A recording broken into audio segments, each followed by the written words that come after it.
देखो सबसे पहले तो आता है इमिग्रेशन, उस पर क्या दिक्कत होने वाली है, टैक्सी कैसे ले, होटल कैसे ले, फूड का क्या करना है, यहाँ खाना है या फिर इंडिया से मंगा के लाना है, उसका क्या करना है, पेमेंट कैसे करोगे, पब्लिक ट्रांसपोर्टेशन कैसे यूज करोगे, और बाहर जो पब्लिक यूज के लिए साइकिलें होती है उनको कैसे यूज करोगे, होटल या मेट्रो कैसे काम कैसे करना, होटल को कहाँ पे लेना चाहिए, होटल बुकिंग कैसे होगी, मेट्रो स्टेशन कितना दूर होना चाहिए, या फिर इसके अलावा आपको सिम कार्ड कैसे मिलेगा, कौन सा वाला सिम कार्ड सबसे बेस्ट है, और ट्रांसलेशन के लिए कौन सा काम में लेना चीज़, मशीन आती है वो भी बताऊंगा, बहुत सस्ती सी मशीन होती है, पूरी दुनिया की सारी लैंग्वेज वो ट्रांसलेट कर देती है, और मैप कौन सा काम में ले, ये सारी चीज़ें मैं इस वीडियो में बताने वाला हूँ। मॉर्निंग, नमस्कार दोस्तों, स्वागत है आपका फिर से एक इंटरेस्टिंग नए ब्लॉग में। मैं पीछे जो देख रहे हो ना डेकोरेशन, इसको देख के आपको लग रहा होगा कि मैं मिस्र में खड़ा हूँ। बिल्कुल नहीं दोस्तों, मैं मिस्र में नहीं, मैं इंडोनेशिया में खड़ा हूँ। जी हाँ दोस्तों, फिलहाल मैं आया था मलेशिया, एक गांव का वीडियो आपने देखा ही होगा। उसके बाद में मैं आ गया वहाँ से इंडोनेशिया, और यहाँ 4 दिन रुकने के बाद कल मैं जा रहा हूँ यहाँ से सिंगापुर, और सिंगापुर में कुछ दिन रुकूंगा और फिर से वापस अपने चाइना, और चाइना के फिर बहुत सारे वीडियोज आने वाले हैं। कैंटन फेयर दिखाऊंगा और भी बहुत सारी चीज़ें, और ईयू का एक कमोडिटी फेयर भी आपको दिखाऊंगा, बहुत सारी चीज़ें ऐसी ऐसी दिखाऊंगा, फैक्ट्रियाँ भी दिखाऊंगा उसके साथ में। अच्छा, इस वीडियो का टाइटल और थंबनेल देख करके आपको पता चल गया होगा कि मैं किस बारे में बात करने वाला हूँ। मैं जी हाँ दोस्तों बताने वाला हूँ कि चाइना अगर आप आते हो, जैसे पैसेंजर परमवीर यहाँ पे आए, मिथिलेश बैकपैकर जी यहाँ पे आए, तो उनको क्या क्या मुश्किलें हुई। हालांकि मिथिलेश भाई से तो मेरी बात भी हुई है, उनको मैंने काफ़ी गाइड भी कर दिया इस मामले में। बाकी परमवीर भाई से मेरी बात नहीं हुई थी, मैंने उनको मैसेज भी किया था, लेकिन जब उनका वीडियो रिलीज हुआ तब तक वो चाइना से जा चुके थे। दोस्तों, अगर एक आम आदमी चाइना आता है तो उसको क्या क्या तकलीफें हो सकती है, उसके बारे में मैंने बहुत सारे पॉइंट बनाए, और इस वीडियो को मैं क्या क्या इन पॉइंट्स में डिवाइड करने वाला हूँ वो बता देता हूँ। पहले उन जो पॉइंट्स है उनको मैंने फ़ोन में लिखा है, तो मैं आपको वही बता देता हूँ कि ये वाले पॉइंट है। देखो सबसे पहले तो आता है इमिग्रेशन। फिलहाल मैं हूँ इंडोनेशिया में, चलिए घूमते घूमते इंडोनेशिया भी दिखा देता हूँ, और इन सारी बातों के ऊपर भी चर्चा कर लेते हैं। मस्त इंटरेस्टिंग वीडियो है, तो इस चीज़ में आपको 2 चीज़ बता। फिलहाल जिस जगह खड़ा हूँ इसको बोलते हैं बातम आइलैंड। ये इंडोनेशिया का एक छोटा सा आइलैंड है जो सिंगापुर के बिल्कुल पास में है। 1 घंटे का जर्नी है सिंगापुर से, अगर आप यहाँ आना चाहो तो ये बातम आइलैंड। और उधर कुछ लोग हैं वो कुछ बजा भी रहे हैं, कुछ म्यूजिक का प्रोग्राम कर रहे हैं। ये इंडोनेशिया का माहौल। चलिए यहाँ से मैं अभी चल रहा हूँ इंडियन रेस्टोरेंट के लिए खाना खाने को, तो अपना खाना भी खाएंगे और साथ में इस वाले वीडियो का भी प्रोग्राम करेंगे। ये अपना ग्रेब आ चुका है, तो लेट्स गो टू महाराजा, या लेट्स गो। ये लो भाई, इस तरीके से ये है महाराजा जाने के लिए। मस्तक सुरक्षा कवच हमने लगा लिया है।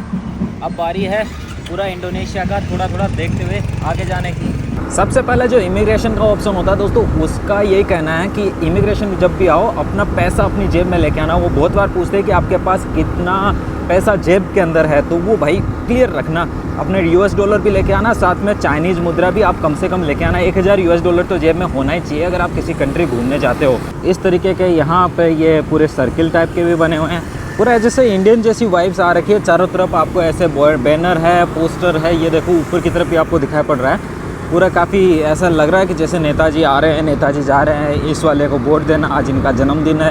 वो सारे पोस्टर इधर भी लगे हुए हैं। अगर आप बिजनेस वीज़ा पे होते हो तो इमिग्रेशन वाले आपसे कभी कभी है ना आपका विजिटिंग कार्ड भी पूछ लेते हैं, इनविटेशन लेटर जिस कंपनी में आप जा रहे हो उसका भी पूछ लेते हैं कि कहाँ पे आप रुकोगे, कितने दिन, जितना भी आप चाइना में स्टे करने चाहते हो ना उसका होटल की बुकिंग, कन्फर्म होटल बुकिंग भी वो मांगते हैं। तो इन चीज़ों के बारे में भाई इमिग्रेशन पे क्लियर रहना, क्योंकि बहुत सारे इंडियन्स को अभी डिपोर्ट कर दिया जा रहा है क्योंकि उनके डॉक्यूमेंट्स पूरे नहीं होते इस वजह से। देखो गाड़ियों के नंबर जो है ना इस तरीके से होते हैं, ब्लैक कलर की पट्टी होती है, BP करके 1156 HD लिखा है, 10/01/25 लिखा हुआ है, इस पर भी 01/25 लिखा हुआ है। पता नहीं ये 2025 तक वैलिड है क्या है इसका सीन। और ये BP करके यहाँ मुझे लगता है ये बातम आइलैंड का BP है, और CB को इनका सीक्वेंस चल रहा है। ये भाई हर कंट्री का अलग अलग सीन होता है। वैसे देखे तो वो आ चुका है महाराजा इंडियन रेस्टोरेंट, यहाँ पे है जिसमें मैं खाना खाने के लिए आया। और इसका जो मेरे को बाइक का चार्ज देना है वो है लगभग 10,000 यहाँ के इंडोनेशियन रुपये। वैसे इनका पैसा भी देखो ना, 50-50 हज़ार के नोट हो रखे हैं। अभी 500 रुपये का 500 इंडोनेशियन रुपये का तो एक सिक्का ही होता है, फिर 1000 का, फिर ऐसे ना 2000 का, 50,000 का ऐसे नोट है यार। मतलब मेरे को तो कैलकुलेशन में गड़बड़ हो जाती है कई बार। मैंने ऑर्डर किया यहाँ पे आकर के बटर पनीर, और साथ में बोले तो चपाती और रायता। अब देखते हैं कितने रुपए बनते हैं। 1 लाख रुपए से तो ज़्यादा जाएगा। 1.25 लाख रुपए का खाना है भाई साहब, सो इज इट ओके? हाँ, मैंने इनको दे दिया 1.5 लाख रुपया। अब ये 1.25 लाख काट लेंगे और मुझे वापस कर देंगे 25,000। ये लो जी, 25,000 रुपया आ चुका है। ये तो आ गया यहाँ पे 20,000 का नोट, ये आ गया इनका 50,000 का नोट। गजब है यार भाई। तो इमिग्रेशन से बचने के लिए बढ़िया तरीके से सबसे अच्छा सीन ये है, कम से कम $1,000 अपनी जेब में रखना और थोड़ा चाइनीज़ मुद्रा भी अपनी जेब में रखना। बाकी होटल बुकिंग आप नज़दीकी कुछ कम से कम 10 दिनों की, अगर आप 1 महीना रुकना चाहते हो तो 10 दिनों की होटल बुकिंग कंफर्म करके आना, पूरा ट्रैवल रूट तैयार रख रहे हैं। क्योंकि अगर कुछ भी वो पूछते हैं, उनके मूड पर डिपेंड करता है भाई। उसके बाद में सीधा आता है कि आप वहाँ से होटल तक कैसे जाओगे। तो भाई सबसे पहले एक एप्लीकेशन इंडिया में इंस्टॉल कर लेना, उसको बोलते हैं अली पे। अगर वहाँ नहीं कर पाओ तो चाइना आते ही सबसे पहले चाइना में आते ही सबसे पहले एयरपोर्ट पे ही चाइना की सिम लेना। यहाँ 3-4 कंपनियाँ हैं जिसमें चाइना मोबाइल है, चाइना यूनिकॉम है और इस तरीके से। तो चाइना मोबाइल का इंटरनेट मुझे काफ़ी अच्छा लगता है, उसकी सर्विस मैं काफ़ी सालों से यूज़ कर रहा हूँ, 6-7 साल से मैं उसी को यूज़ कर रहा हूँ। तो मुझे अच्छा लगता है चाइना मोबाइल वाला। तो उसकी सिम लेना, तुरंत एक अली पे अकाउंट क्रिएट करना और किसी भी चाइनीज़ को कहना कि ले मैं तेरे को मैं ना कैश पैसा देता हूँ, तू मेरे अली पे में थोड़ा पैसा डाल दे। तो वो आपके अली पे में पैसा डाल देगा और उसके बाद में आप उसी अली पे से मेट्रो में भी जा सकते हो, बस में भी जा सकते हो। उस पर एक कोड होता है, एक ऑप्शन आता है, जैसे मैं आपको दिखाता हूँ। ये जैसे मेरा अली पे है, इस अली पे को मैंने खोला तो इसमें ऑप्शन आ जाएगा। देखिए यहाँ पे ये अली पे, इसको खोल दिया। खोलते ही अभी तो इसने ना यहाँ जो अभी यहाँ जो लोकेशन दूसरी जगह की ले ली।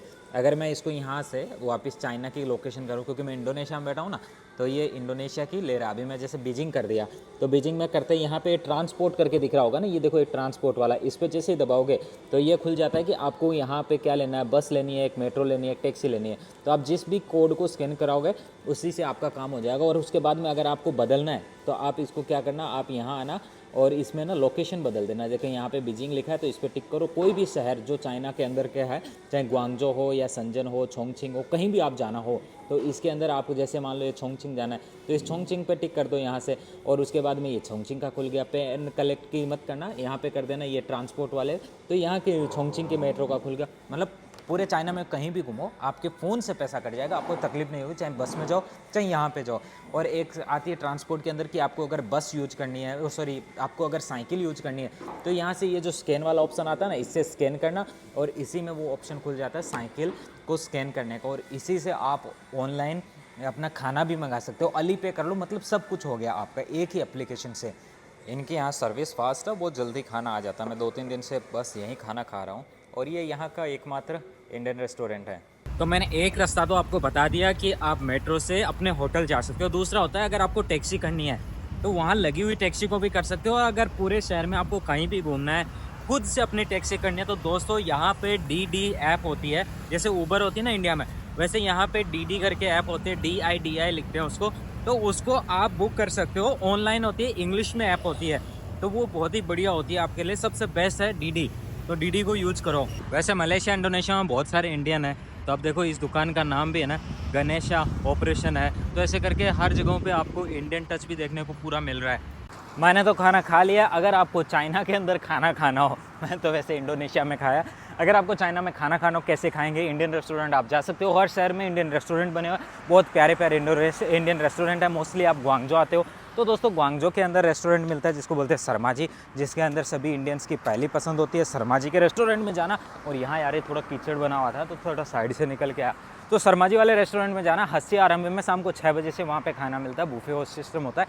सारे इंडियन मोस्टली ग्वांगजो में वहीं जाके खाते हैं। कैंटन फेयर में अगर आप आ रहे हो तो आराम से अपना भाई वहाँ जाना, और होटल भी उनके आसपास में ही ले लेना। वहाँ पे एक स्टेशन छोड़ के नेक्स्ट स्टेशन पे बहुत सारे होटल्स भी वहाँ पे मिलते हैं। अगर सर्च करने में दिक्कत आती है तो trip.com पे आप सर्च कर सकते हो, किसी पे भी सर्च करो शर्मा जी का जो रेस्टोरेंट है उसके आसपास में।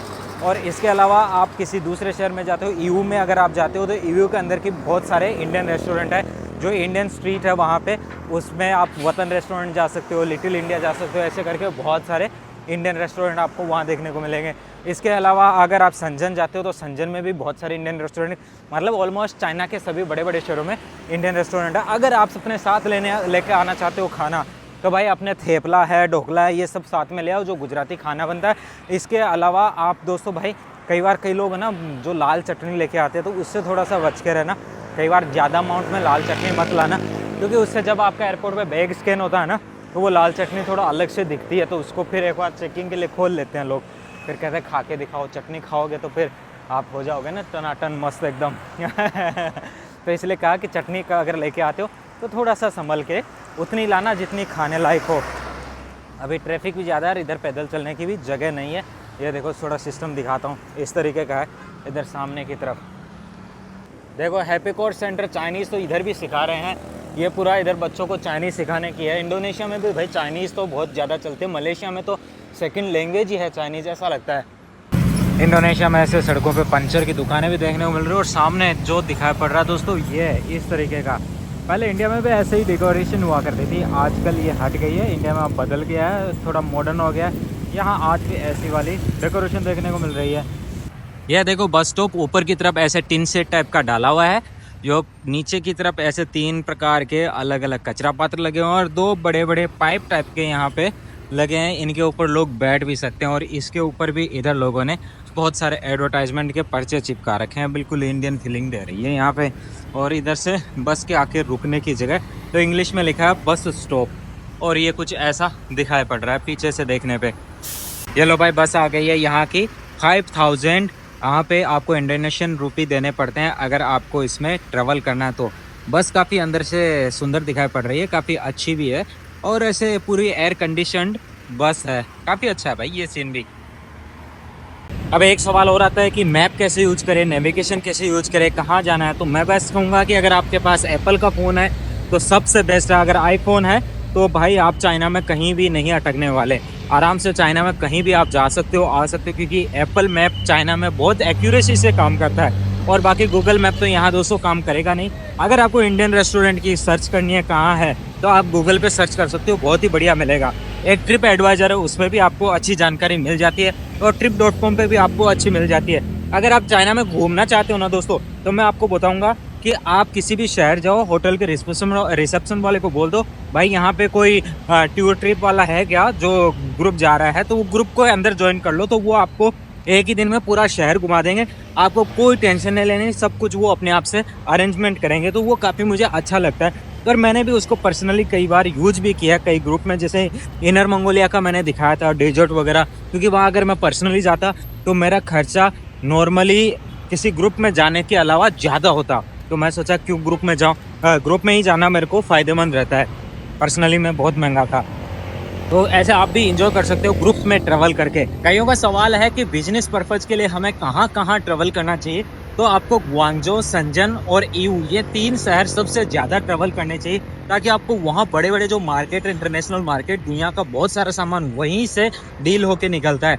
तो आप वहाँ जाकर के भी ट्रैवल कर सकते हो और वहाँ जाके अपनी चीज़ को जान सकते हो, बहुत ही फायदेमंद होता है। कई लोगों का पूछना है कि यार हमें गाँव बताओ, चाइना के गाँव देखने हैं। तो गाँव तो दोस्तों हर एक राज्य में ही गाँव होते हैं, मगर आपको बेहतरीन गाँव देखने हैं तो चाइना के अंदर बहुत सारे राज्यों में अलग अलग टूरिस्ट स्पेसिफिक गांव भी बने हुए हैं। तो आप उनको इंटरनेट पे सर्च करके रिलेटेड गांव में जा सकते हो, काफ़ी एंजॉय कर सकते हो उधर भी। जैसे फॉर एग्जांपल बात करूँ, अगर आप जजियांग में गए हो तो मेरे जजियांग के बहुत सारे वीडियो मैंने डाल रखे हैं। ईवू अगर आप गए हो और आपको ईवू के संबंध में गाँव में जाना है तो दोस्तों मैं आपको बता दूँ कि ईवू का जो मार्केट है उसी के बगल में बोले तो एक गाँव है, लीचू विलेज बोलते हैं। उस लीचू विलेज में आप जाओ, उधर आपको घर घर में फैक्ट्रियां देखने को मिलेगी।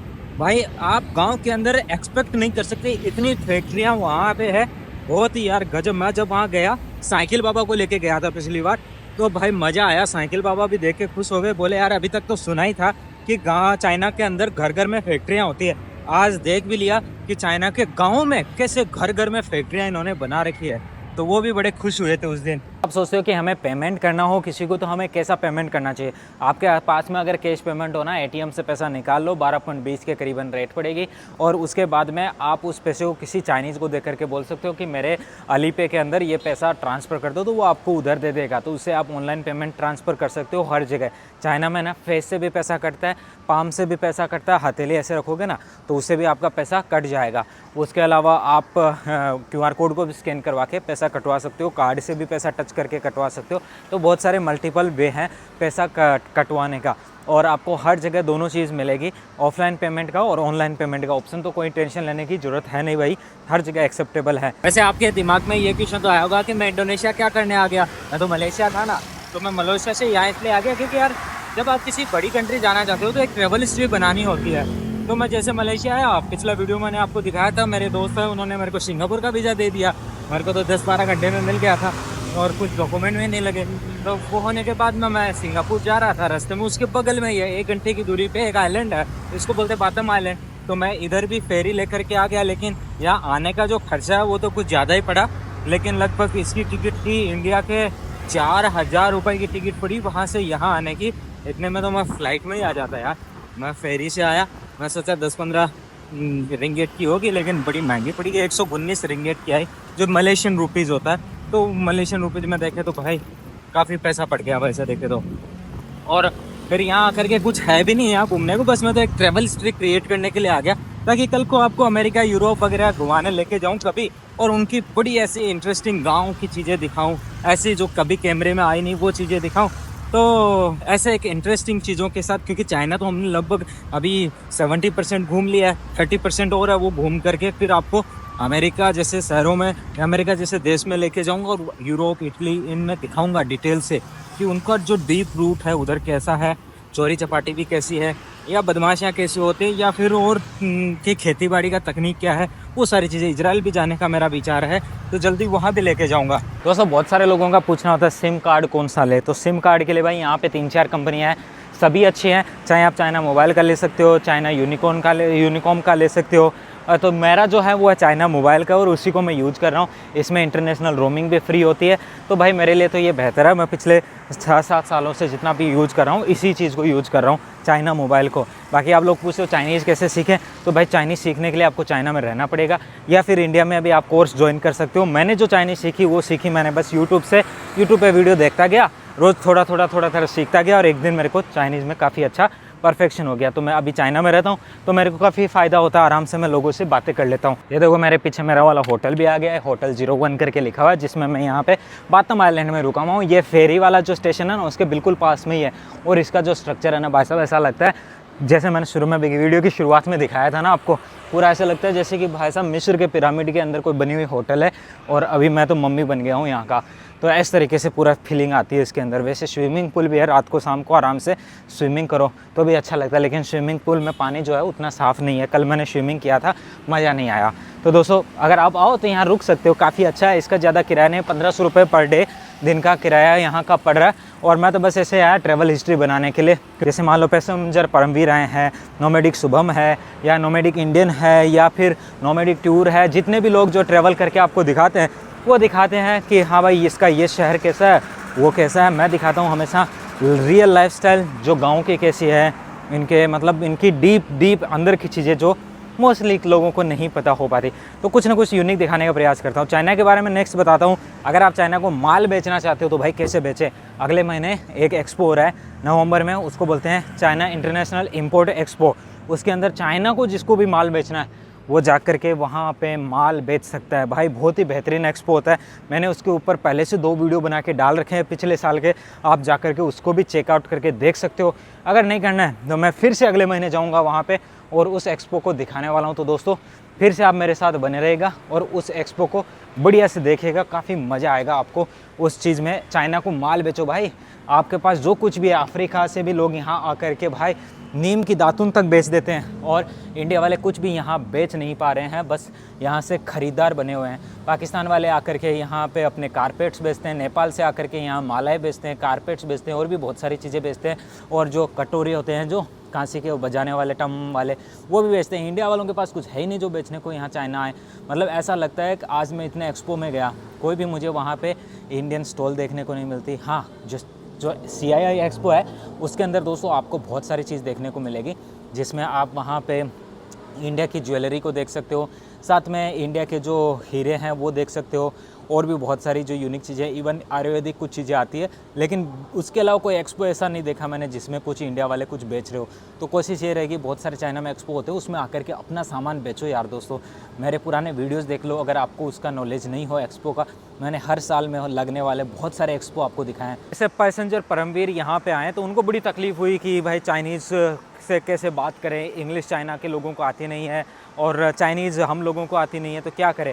तो भाई ट्रांसलेटर इंस्टॉल करके लाओ फ़ोन के अंदर।